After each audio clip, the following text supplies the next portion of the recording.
नमस्कार मित्रांनो, आज आपण एक नवीन प्रकारची वेगवेगळी रेसिपी तयार करणार आहोत. तर आवऱ्याच्या शेंगापासून बनणार आहोत. तर आवऱ्याच्या शेंगा घ्यायचे आपल्याला स्वच्छ पाण्याने धुवून.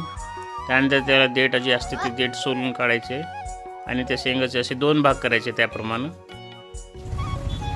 त्यानंतर ह्या सर्व शेंगा सोलल्यानंतर आपल्याला लागणारं साहित्य म्हणजे हिरवी मिरची, थोडीशी कोथिंबीर, 1-2 लसणाच्या पाकळ्या, लाल तिखट, हळद आणि दही हे सर्व त्या शेंगावर टाकून आपल्याला मिक्स करून घ्यायचे आहे.